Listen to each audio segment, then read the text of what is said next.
Hi ಎಲ್ರಿಗೂ ನಮಸ್ಕಾರ. Welcome to Sushi vlog. Ayudha Puja ಹಬ್ಬದ ಶುಭಾಶಯಗಳು. ಇವತ್ತು ನಾವು ಗೀ ರೈಸ್ ಮತ್ತು ಬದನೆಕಾಯಿ ಕುರ್ಮಾ ಮಾಡ್ತಾಯಿದ್ದೀವಿ. ಅದಕ್ಕೆ ಬೇಕಾಗಿರೋ ಪದಾರ್ಥಗಳು: ಚಕ್ಕೆ, ಲವಂಗ, ಮರಾಠ ಮೊಗ್ಗು, ಅನಾನಸ್ ಮೊಗ್ಗು, ಏಲಕ್ಕಿ, ಪಲಾವ್ ಎಲೆ, ಮತ್ತು ನೆನೆಸಿಟ್ಟಿರೋ ಅಕ್ಕಿ, ಬಟಾಣಿ ಮತ್ತು ತುಪ್ಪ, ಸ್ವಲ್ಪ ಎಣ್ಣೆ ಬೇಕಾಗುತ್ತೆ ಮತ್ತು ಗೋಡಂಬಿ ಬೇಕಾಗುತ್ತೆ. ಫಸ್ಟು ಒಲೆ ಮೇಲೆ ಕುಕ್ಕರ್ ಇಟ್ಕೊಂಡು ಅದು ಬಿಸಿ ಆದಮೇಲೆ 4 ಸ್ಪೂನ್ ತುಪ್ಪ ಹಾಕಿ 2 ಸ್ಪೂನಷ್ಟು ಎಣ್ಣೆ ಹಾಕಿ, ಎಣ್ಣೆ ಹಾಕಾದ್ಮೇಲೆ ಸ್ಪೈಸಸ್ ಎಲ್ಲ ಹಾಕಿ ಚೆನ್ನಾಗಿ ಫ್ರೈ ಮಾಡ್ಕೊಳ್ಳಿ. ಆಮೇಲೆ ಗೋಡಂಬಿ ಹಾಕಿ, ಗೋಡಂಬಿ ಒಂದು 10 ಹಾಕ್ಕೊಳ್ಳಿ ಸಾಕು, ಅರ್ಧ kg ಅಕ್ಕಿಗೆ. ನಿಮಗೆ ಇಷ್ಟ ಆದವ್ರು ಇನ್ನು ಸ್ವಲ್ಪ ಜಾಸ್ತಿ ಹಾಕೋಬೋದು. ಈಗ ಬಟಾಣಿ ಹಾಕ್ಕೊಂಡು ಚೆನ್ನಾಗಿ ಫ್ರೈ ಮಾಡ್ಕೊಳ್ಳಿ. ಈಗ ಅದಕ್ಕೆ ನೆನೆಸಿಟ್ಟಿರೋ ಅಕ್ಕಿ ಹಾಕ್ಕೊಳ್ಳಿ.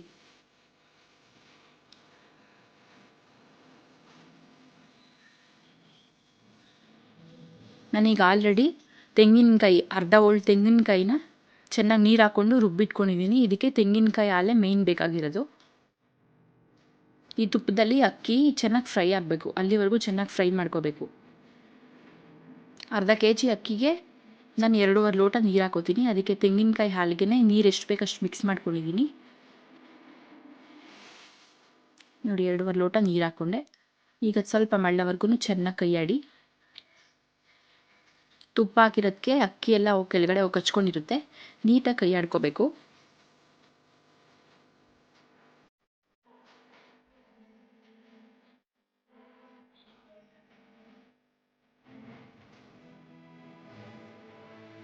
ಈಗ ಅದು ರುಚಿಗೆ ತಕ್ಕಷ್ಟು ಉಪ್ಪು ಹಾಕ್ಕೊಳ್ಳಿ. ನಾನು 1.5 ಸ್ಪೂನ್ ಉಪ್ಪು ಹಾಕ್ಕೊಂಡಿದ್ದೀನಿ. ಸ್ವಲ್ಪ ಮಳ್ತಿದ್ದಂಗೆ ಕುಕ್ಕರ್ ಕ್ಯಾಪ್ ಹಾಕ್ಕೊಳ್ಳಿ, 2 ವಿಜಿಲ್ ಕೂಗಿಸ್ಕೊಂಡ್ರೆ ಸಾಕು. ಈಗ ನಾವು ಬದನೆಕಾಯಿ ಕುರ್ಮಾ ಮಾಡ್ಕೊಳ್ಳೋಣ. ಅದಕ್ಕೆ ಸಾಸಿವೆ, ಈರುಳ್ಳಿ, ಕರಿಬೇವಿನ ಸೊಪ್ಪು, ಟೊಮೆಟೊ ಇದೆಲ್ಲ ರುಬ್ಬಕ್ಕೆ ತೆಂಗಿನಕಾಯಿ, ಈರುಳ್ಳಿ, ಬೆಳ್ಳುಳ್ಳಿ, 2 ಇಂಚ್ ಶುಂಠಿ, ಸ್ವಲ್ಪ ಕೊತ್ತಂಬರಿ ಸೊಪ್ಪು, ಟೊಮೆಟೊ ಮತ್ತು ಹುರ್ಗಡ್ಲೆ, ಹುರಿದಿಟ್ಟಿರೋ ಕಡಲೆ ಬೀಜ, ಚಕ್ಕೆ, ಲವಂಗ, ಅನಾನಸ್ ಮೊಗ್ಗು, ಮರಾಠ ಮೊಗ್ಗು ಇಷ್ಟು ಬೇಕಾಗುತ್ತೆ. ಮತ್ತು ಗರಂ ಮಸಾಲ ಮತ್ತು ಚಿಲ್ಲಿ ಪೌಡ್ರು. ಎಣ್ಣೆನ ಕಾಯಕ್ಕೆ ಇಟ್ಕೊಂಡಿದ್ದೀನಿ ಬಾಣಲಿಗೆ. ಈಗ ಮಿಕ್ಸಿ ಜಾರ್ಗೆ ಈರುಳ್ಳಿ, ಶುಂಠಿ, ಬೆಳ್ಳುಳ್ಳಿ, ಕೊತ್ತಂಬರಿ ಸೊಪ್ಪು ಮತ್ತು ಟೊಮೆಟೊ ಇಷ್ಟು ಹಾಕ್ಕೊಳ್ಳಿ. ಮತ್ತು ಕಡಲೆ ಬೀಜ, ಹುರ್ಗಡ್ಲೆ ಇದೆಲ್ಲನೂ ಹಾಕ್ಕೊಳ್ಳಿ.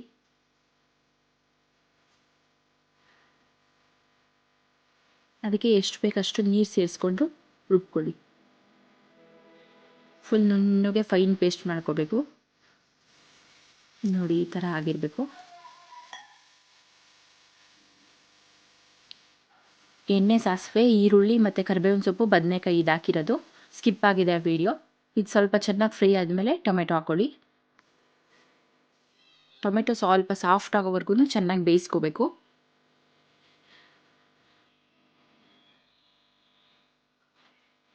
ಎಲ್ಲ ಬದನೆಕಾಯಿನೂ ಫ್ರೈ ಆಗೋವರೆಗೂ ಕೈ ಆಡ್ಕೋಬೇಕು ನೀಟಾಗೆ. ಈಗ ಅದಕ್ಕೆ ಎಷ್ಟು ಬೇಕಷ್ಟು ನೀರು ಹಾಕ್ಕೊಳ್ಳಿ. ಒಂದು ಸ್ವಲ್ಪ ನೀರು ಹಾಕ್ಕೊಂಡು ಬೇಯಿಸ್ಕೊಳ್ಳಿ.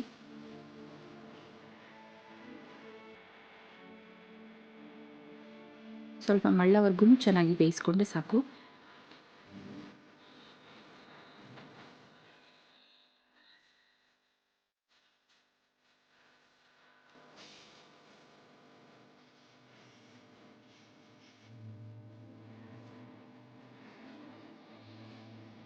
ಈಗ ಅದಕ್ಕೆ ರುಬ್ಬಿಟ್ಟಿರೋ ಮಸಾಲೆ ಹಾಕ್ಕೊಳ್ಳಿ. ಅದಕ್ಕೆ ನೀರು ಎಷ್ಟು ಬೇಕಷ್ಟು ಹಾಕ್ಕೊಂಡು ಚೆನ್ನಾಗಿ ಮಿಕ್ಸ್ ಮಾಡಿಕೊಂಡು, ಮಿಕ್ಸಿ ಜಾರ್ಗೆ ನೀರು ಹಾಕ್ಕೊಂಡು ಅದನ್ನು ಇದ್ರೊಳಗಡೆ ಹಾಕೋತಾ ಇದ್ದೀನಿ ನಾನು.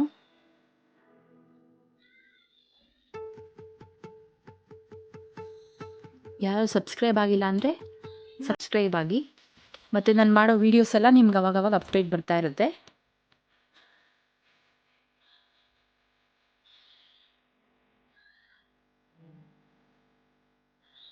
ಈಗ ರುಚಿಗೆ ತಕ್ಕಷ್ಟು ಉಪ್ಪು ಹಾಕ್ಕೊಳ್ಳಿ. 1.5 ಸ್ಪೂನಿಂದ 2 ಸ್ಪೂನಷ್ಟು ಉಪ್ಪು ಹಾಕ್ಕೊಂಡಿದ್ದೀನಿ.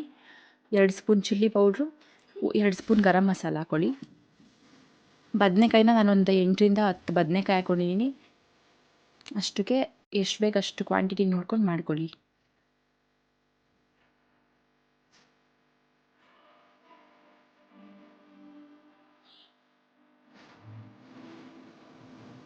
ನಮ್ಮ ಮನೇಲಿ ಇದೆ ಎಲ್ರಿಗೂ ಫೇವ್ರೇಟ್. ಅಂದರೆ ನನಗೂ ಇದನ್ನು ಮಾಡೋಕ್ಕೆ ತುಂಬ ಇಷ್ಟ ಮತ್ತು ತಿನ್ನೋಕ್ಕೂ ಇಷ್ಟ ಆಗುತ್ತೆ. ಮಕ್ಳಿಗೂ ತುಂಬ ಇಷ್ಟ ಆಗುತ್ತೆ. ನಿಮ್ಮನೇಲಿ ಯಾರು ಈ ಥರ ಕಾಂಬಿನೇಷನ್ ಮಾಡಿಲ್ಲ ಅಂದರೆ ಕಾಂಬಿನೇಷನಲ್ಲಿ ಮಾಡ್ಕೊಳ್ಳಿ, ಚೆನ್ನಾಗಿರುತ್ತೆ. ಇದನ್ನು ಅವಾಗವಾಗ ಕೈ ಆಡ್ಕೊತಾ ಇರಬೇಕು, ಇಲ್ಲಾಂದರೆ ಸ್ವಲ್ಪ ತಳ ಹಿಡಿದಿರೋ ಹಾಗಾಗುತ್ತೆ. ಮತ್ತು ಸ್ವಲ್ಪ ಬೆಲ್ಲ ಹಾಕೊಳ್ಳಿ. ಖಾರ ಜಾಸ್ತಿ ಏನಾದರೂ ಆಗಿದ್ದರೆ ಬೆಲ್ಲ ಸ್ವಲ್ಪ ಲೈಟಾಗಿ ಸ್ವೀಟ್ನೆಸ್ ಕೊಡುತ್ತೆ, ಖಾರ ಕಮ್ಮಿ ಆಗುತ್ತೆ ಅನ್ನೋಕ್ಕೋಸ್ಕರ ಹಾಕೊಂಡಿರೋದು. ಅದು ಚೆನ್ನಾಗಿ ಎಣ್ಣೆ ಬಿಟ್ಕೊಳ್ಳೋವರೆಗೂ ಚೆನ್ನಾಗಿ ಬೇಯಿಸ್ಕೋಬೇಕು. ನೋಡಿ, ತಟ್ಟೆ ಮುಚ್ಚಿ ಬೇಯಿಸ್ಕೊಂಡ್ಮೇಲೆ ಒಂದು 5 ನಿಮಿಷ ಆದಮೇಲೆ ನೋಡಿ ಈ ಥರ ಎಣ್ಣೆ ಲೈಟಾಗಿ ಬಿಟ್ಟಿರುತ್ತೆ, ಅದರಲ್ಲಿ ಚೆನ್ನಾಗಿ ಕೈ ಆಡಬೇಕು. ಉರಿ ಕಮ್ಮಿ ಮಾಡಿಕೊಂಡೇ ಬೇಯಿಸ್ಕೊಳ್ಳಿ. ಜಾಸ್ತಿ ಮಾಡಿದ್ರೆ ತುಂಬ ಕುದ್ದಿದ್ರೆ ಮೇಲ್ಗಡೆಗೆಲ್ಲ ಆರುತ್ತೆ, ಕೈ ಮೇಲೆಲ್ಲ ಸಿಡಿಯುತ್ತೆ. ಅದಕ್ಕೆ ಸಣ್ಣ ಉರಿಲೇ ಮಾಡ್ಕೊಳ್ಳಿ. ಮತ್ತು ದೊಡ್ಡದಾಗಿ ಅಗಲ ಇರೋ ಪಾತ್ರೆಯಲ್ಲಿ ಜಾಸ್ತಿ ಮಾಡೋಕ್ಕೆ ಟ್ರೈ ಮಾಡಿ. ಯಾಕಂದರೆ ಚಿಕ್ಕ ಪಾತ್ರೆಯಲ್ಲಿ ಮಾಡಿದ್ರೆ ಇದು ತುಂಬ ಕುದ್ದಾಗ ಹೊರಗಡೆ ಎಲ್ಲ ಚೆಲ್ಲುತ್ತೆ, ಕೈ ಮೇಲೂ ಸಿಡಿಯುತ್ತೆ. ಅದಕ್ಕೆ ಅಗಲವಾಗಿರೋ ಪಾತ್ರೆಯಲ್ಲಿ ಮಾಡಿದ್ರೆ ಒಳ್ಳೆಯದು. ಈಗ ಅದು ರೆಡಿಯಾಗಿದೆ ಕುರ್ಮ. ಈಗ ಸ್ವಲ್ಪ ಬೇಯಕ್ಕೆ ಬಿಟ್ಬಿಡಿ. ಈಗ ಗೀ ರೈಸ್ ರೆಡಿಯಾಗಿದೆ ನೋಡಿ. ಘಮ್ ಅಂತ ಸ್ಮೆಲ್ ಬರ್ತಾಯಿದೆ. ಆ ತುಪ್ಪ ಮತ್ತು ಕಾಯಿ ಹಾಲು ಸ್ಮೆಲ್ ಘಮ್ ಅಂತಿದೆ. ಚೆನ್ನಾಗಿ ಫ್ರೈ ಮಾಡ್ಕೊಳ್ಳಿ, ಚೆನ್ನಾಗಿ ಮಿಕ್ಸ್ ಮಾಡ್ಕೊಳ್ಳಿ. ಬಟಾಣಿ ಎಲ್ಲ ಒಂದು ಸೈಡ್ ಇರುತ್ತೆ ನೋಡಿ. ನೀವು ಅರ್ಧ kg ಅಕ್ಕಿಗೆ 2.5 ಕಪ್ ನೀರು, 2.5 ಗ್ಲಾಸ್ ನೀರು ಹಾಕ್ಕೊಂಡಿದ್ದೀನಿ. ಕರೆಕ್ಟಾಗಿ ಉದಿದ್ರಾಗ ಆಗೈತೆ ನೋಡಿ. ಈಗ ಗೀ ರೈಸ್ ರೆಡಿಯಾಗಿದೆ. ನೀವು ಕುರ್ಮ ಮಾಡಿಲ್ಲ ಅಂದರೂ ಅಟ್ಲೀಸ್ಟ್ ಗೀ ರೈಸ್ ಆದರೂ ಅರ್ಜೆಂಟಿಗೆ ಮಾಡ್ಕೋಬೋದು. ಮಕ್ಕಳಿಗೆ ತುಂಬ ಇಷ್ಟ ಆಗುತ್ತೆ, ಖಾರ ಇರಲ್ಲ, ಏನೂ ಹಾಕಿರಲ್ವಲ್ಲ ಅದಕ್ಕೆ. ನೋಡಿ, ಕುರ್ಮನೂ ರೆಡಿಯಾಗಿದೆ. ಈಗ ಸರ್ವ್ ಮಾಡ್ಕೊಳ್ಳಿ. ಯಾರು ಸಬ್ಸ್ಕ್ರೈಬ್ ಆಗಿಲ್ಲ ಅಂದರೆ ದಯವಿಟ್ಟು ಸಬ್ಸ್ಕ್ರೈಬ್ ಮಾಡ್ಕೊಳ್ಳಿ, ಲೈಕ್ ಕೊಡಿ.